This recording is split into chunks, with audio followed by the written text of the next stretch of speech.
தீபத்தூனா survey கல்லா மீண்டும் ஸ்டாலினை அதிரவிட்ட நீதிபதி ஜி.ஆர். சுவாமிநாதன். தீபத்தூணில் தீபம் ஏற்றி செய்த தரமான சம்பவம். பலத்த ஆரவாரத்துடன் எழுந்த அரோகரா கோஷம். இன்னும் 4.5 ஆண்டுகள் நீதிபதியாக நீடிப்பேன். என் பதவியை யாராலும் பறிக்க முடியாது. திமுகவுக்கு கொடுத்த அட்டாக். வணக்கம் நண்பர்களே. திருப்பரங்குன்றம் தீபத்தூண் விவகாரத்தில் நீதிபதி ஜி.ஆர். சுவாமிநாதன் கார்த்திகை தீபம் ஏற்ற உத்தரவிட்ட போதும் அதை முதலமைச்சர் ஸ்டாலின் காவல்துறை மூலம் தடுத்து நிறுத்தினார். அந்த தீபத்தூண் அருகே இஸ்லாமிய தர்கா இருப்பதால் தீபம் ஏற்ற விடமாட்டேன் என்று கொக்கரித்தார். இது தமிழகம் முழுக்க உள்ள முருக பக்தர்களிடையே கடும் கொந்தளிப்பை ஏற்படுத்தியது. அதோடு நீதிபதி ஜி.ஆர். சுவாமிநாதன் இந்துக்களுக்கு ஆதரவான தீர்ப்பை சொல்கிறார், இஸ்லாமியர்களுக்கு எதிராக தீர்ப்பு சொல்வார் என்று அவருக்கு எதிராக மீண்டும் திமுக மதுரை உயர்நீதிமன்றத்தில் மேல்முறையீட்டு மனு தாக்கல் செய்தது. அந்த மனுவை விசாரித்த 2 நீதிபதிகள் அமர்வு தீபத்தூணில் தீபமேற்ற அனுமதி கொடுத்தது. இந்த நிலையில் நீதிமன்ற தீர்ப்பை அவமதித்த மதுரை மாவட்ட கலெக்டர், கமிஷனர் உள்ளிட்ட பலரிடத்தில் விளக்கம் கேட்டு நோட்டீஸ் அனுப்பியுள்ளது மதுரை உயர்நீதிமன்றம். இப்படியான நிலையில் தனது பதவியை பறிக்க வேண்டும் என்று மக்களவையில் 120 எம்பிகளிடத்தில் ஆதரவு திரட்டி இம்பீச்மென்ட் நோட்டீஸ் கொடுத்த திமுகவை தொடர்ந்து அட்டாக் செய்து வருகிறார் ஜி.ஆர். சுவாமிநாதன். சில தினங்களுக்கு முன்பு ஒரு நிகழ்ச்சியில் பங்கேற்ற அவர், இந்த நிகழ்ச்சிக்கு என்னை அழைக்கும் போது தீபம் ஏற்றி வைத்து நிகழ்ச்சியை தொடங்க வைக்க வேண்டும் என்று கூறியிருந்தார்கள். ஆனால் இங்கு வந்த இடத்தில் ஒரு பெண்மணி, நீங்கள் தீபம் ஏற்ற வேண்டாம், அதை இங்கு வந்துள்ள பெண்கள் பார்த்துக் கொள்வார்கள், நீங்கள் வாழ்த்துறை மட்டும் வழங்கினால் போதும் என்று கூறினார்கள். அது என்னவோ தெரியவில்லை, எனக்கும் தீபத்துக்கும் ராசியே இல்லை. நான் தீபம் ஏற்ற வேண்டும் என்று உத்தரவு போட்டால் கூட அதை தடுத்து விடுகிறார்கள் என்று சிரித்து கொண்டே சொன்னார். இந்த நிலையில் நேற்று தாரா ஃபவுண்டேஷன் சார்பில் நடைபெற்ற ஒரு விருது வழங்கும் விழாவில் கலந்து கொண்டார் நீதிபதி ஜி.ஆர். சுவாமிநாதன். இந்த விழாவில் தான் மேடையில் தோன்றி பேசுவதற்கு முன்பாக திருப்பரங்குன்றம் தீபத்தூணை போன்று அங்கு வைக்கப்பட்டிருந்த தீபத்தூணில் அவர் தீபம் ஏற்றினார். அப்போது அரோஹரா அரோஹரா என்கிற முழக்கம் எழுப்பப்பட்டது. அதையடுத்து தான் பேச வரும்போது, எனக்கு ஒரே ஒரு டவுட்டு தான், அங்கே இருப்பது சர்வே கல் இல்லை அல்லவா, தீபத்தூண் தானே என்று அவர் ஒரு வார்த்தை சொன்னதுதான் தாமதம். அரங்கம் முழுக்க பலத்த கரகோஷம் எழுந்தது. அதாவது திருப்பரங்குன்றம் தீபத்தூண் விவகாரத்தில் ஸ்டாலின், கனிமொழி போன்றவர்கள் அந்த மலையில் இருப்பது தீபத்தூண் அல்ல, அது சர்வே கல் என்றார்கள். ஆனால் அதன் பிறகு அது சமணர் காலத்து கல் என்றார்கள். இப்படி தீபத்தூணையே திமுகவினர் சர்வே கல் என்று மடைமாற்ற திட்டமிட்டார்கள்.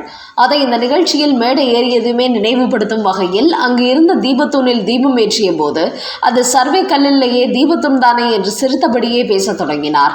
அப்படி அவர் சொன்னதுமே அங்கு கூடியிருந்தவர்கள் பெரிய அளவில் கைத்தட்டி ஆரவாரம் செய்தார்கள். அதோடு எனக்கு இன்னும் பதவி காலம் 4.5 ஆண்டுகள் உள்ளன, அதற்குள் என் பதவியை யாராலும் பறித்துவிட முடியாது என்று சொல்லி சிரித்த ஜி.ஆர். சுவாமிநாதன், இந்த 4.5 ஆண்டுகளுக்குள் ஒரு விஷயத்தை நான் செய்ய வேண்டும் என்று இந்த நிகழ்ச்சி எனக்குள் ஒரு உத்வேகத்தை ஏற்படுத்தியுள்ளது. அதாவது சனாதன தர்மத்தை அனைவரும் மனதுக்குள் வைத்திருக்க வேண்டும் என்கிற ஒரு எண்ணத்தை இந்த நிகழ்ச்சி எனது மனதில் அழுத்தமாக பதிவு செய்திருக்கிறது. அதோடு யாராக இருந்தாலும் அவர்கள் மத அடையாளங்களை வெளிப்படுத்த வேண்டும். அதை யாருக்காகவும் யாரும் மூடி மறைக்க வேண்டிய அவசியம் இல்லை. என்னை பொறுத்தவரை நான் ஒரு இந்து மதத்தை பின்பற்றுவன் என்பதால் எனது நெற்றியில் விபூதி அணிந்து கொள்வேன். அது என்னுடைய நம்பிக்கை என்றால் அதில் மிக தெளிவாக இருப்பேன். அதோடு என்னுடைய நீதியை யாரும் குறைத்து மதிப்பிட முடியாது, விமர்சனம் செய்ய முடியாது. அப்படி யாராவது செய்தால் அது தனி மனித தாக்குதலாகவே இருக்கும். என் மீது தனிப்பட்ட முறையில் உள்ள காழ்ப்புணர்ச்சியாக மட்டுமே இருக்க முடியும். என்றாலும் ஒருபோதும் நான் விமர்சனங்களை காதில் வாங்கிக் கொள்வதில்லை. என் பாதையில் நேர்கோட்டில் ஓடிக்கொண்டே இருப்பேன். ஒருபோதும் நீதி தவறமாட்டேன் என்று திமுகவுக்கு அட்டாக் கொடுக்கும் வகையில் அதிரடியாக பேசியுள்ளார் நீதிபதி ஜி.ஆர். சுவாமிநாதன். அந்த வகையில் திருப்பரங்குன்றம் தீபத்தூண் விவகாரத்தில் தனது தீர்ப்பை நிறைவேற்ற விடாமல் முதலமைச்சர் ஸ்டாலின் தடை போட்ட விவகாரத்தில் தற்போது அதற்கு தனது சார்பில் எதிர்ப்புகளை அவ்வப்போது வெளிப்படுத்தி வருகிறார். அடுத்த செய்தி. தப்பான பாதையில் பயணிக்கிறார் ஸ்டாலின்.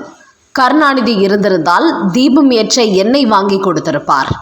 காடேஸ்வர சுப்பிரமணியம் வெளியிட்ட தகவல். தமிழக முதலமைச்சர் ஸ்டாலின் தீவிர இந்து எதிர்ப்பு அரசியல் செய்து வருவதால் இந்து முன்னணி தலைவர் காடேஸ்வர சுப்பிரமணியம் தொடர்ந்து அவரை கடுமையான முறையில் விமர்சனம் செய்து வருகிறார். இந்த நிலையில் நேற்று அவர் மீடியாக்களை சந்தித்த போது முதலமைச்சர் ஸ்டாலின் எப்பொழுதுமே வரலாற்றை மறைக்க முயற்சிப்பார். அதிலும் இந்து வரலாற்றை அழித்துவிட வேண்டும், இந்து மதத்திற்கு வரலாறே இருக்கக்கூடாது என்று நினைக்கிறார். அதனால்தான் இந்து மதத்தை ஒழித்துவிட வேண்டும் என்று கங்கணம் கட்டிக்கொண்டு திரிகிறார். திருப்பரங்குன்றம் தீபத்தூணில் தீபம் ஏற்ற நீதிமன்றமே அனுமதி கொடுத்த போதும் இவர் அதை தடுத்து நிறுத்துகிறார். ஆனால் இதுவே கருணாநிதி இருந்தால் தீபத்தூணில் தீபம் ஏற்ற எண்ணெயை வாங்கி கொடுத்திருப்பார். அந்த அளவுக்கு அவர் நாத்திகம் பேசினால் கூட இந்து மதத்தை விட்டுக் கொடுத்ததில்லை என்று கூறியுள்ள காடேஸ்வர சுப்பிரமணியம், மு.க. ஸ்டாலின் தனது வாக்கு வங்கி அரசியலுக்காக தவறான ரூட்டில் பயணித்துக் கொண்டிருக்கிறார். இது அவரை தவறான வழியில் நடத்தி சென்று எதிர்காலத்தில் தடம் தெரியாமல் ஆக்கிவிடும். அவருக்கு அரசியல் எதிர்காலம் இல்லாமல் செய்துவிட வேண்டும் என்பதற்காக இந்து முன்னணி தீவிரம் காட்டுகிறது. மு.க. ஸ்டாலின் ஒரு இந்து விரோதி என்பதை இந்து மக்களிடத்தில் கொண்டு சேர்த்து வருகிறோம். அனைவருக்கும் பொதுவான முதலமைச்சர்கள் என்று வாயால் மட்டுமே வடை சுடுகிறார். ஆனால் அவர் செயல்பாட்டில் இந்துக்களை புறக்கணிக்கிறார், ஓரங்கட்டுகிறார், இந்து மதத்தை அழிக்க நினைக்கிறார். அதற்கெல்லாம் நாங்கள் ஒருபோதும் இடம் கொடுக்க மாட்டோம்.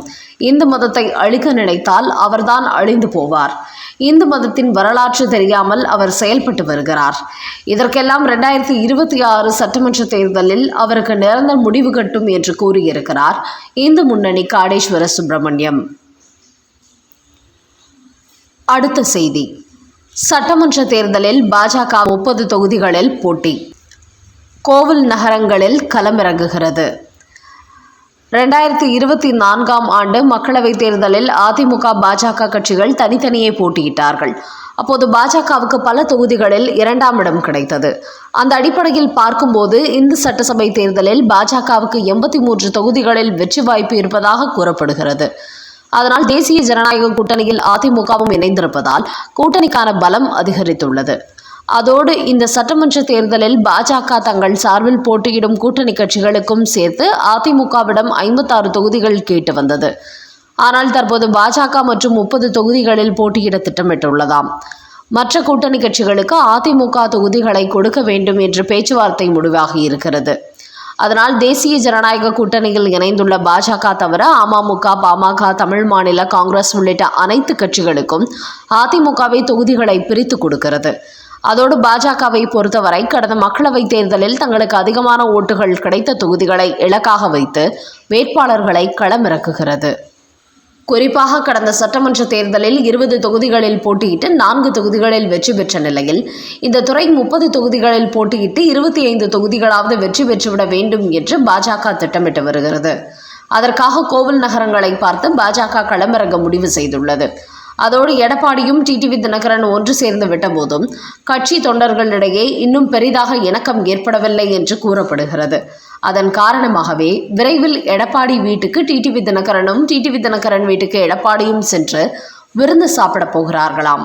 ஏற்கனவே எடப்பாடி வீட்டுக்கு சென்று அமித்ஷா விருந்து சாப்பிட்ட நிலையில் தற்போது அதிமுக, அமமுக தொண்டர்களுக்கு இடையே ஒரு இணக்கத்தை ஏற்படுத்த வேண்டும் என்பதற்காக விருந்து நிகழ்ச்சிக்கு ஏற்பாடு செய்யுமாறு அமித்ஷா உத்தரவிட்டிருப்பதாக தகவல்கள் வெளியாகியுள்ளன. ராஜ்யசபா எம்பி சீட் கேட்கும் டிடிவி தினகரன். தற்போது தேசிய ஜனநாயக கூட்டணியில் இணைந்திருக்கும் டிடிவி தினகரன் தனக்கு இரட்டை இலக்கத்தில் தொகுதி வேண்டும் என்று ஆரம்பத்திலிருந்தே கூறி வந்தார். ஆனால் எடப்பாடி பழனிசாமி தற்போது அவருக்கு 7 தொகுதிகள் மட்டுமே கொடுப்பதற்கு முன் வந்திருக்கிறார். அதோடு ஆண்டிப்பட்டி தொகுதியை தனக்கே தர வேண்டும் என்றும் அவர் கூறி வருகிறார். இதற்கு அதிமுக தரப்பில் ஒத்துக்கொண்ட நிலையில் தற்போது தனது கட்சிக்கு இரட்டை இலக்க தொகுதி இல்லாமல் 7 தொகுதிகளை மட்டுமே கொடுக்க முன்வந்திருக்கிறார். ராஜ்யசபா எம்பி சீட் தருமாறும் கோரிக்கை வைத்திருக்கிறார் டிடிவி தினகரன். இதை மத்திய அமைச்சர் பியூஷ் கோயலிடம் அவர் சொன்னதை அடுத்து டெல்லி மேலிடத்தில் பேசி அவருக்கு கிரீன் சிக்னல் போட்டுவிட்டாராம்.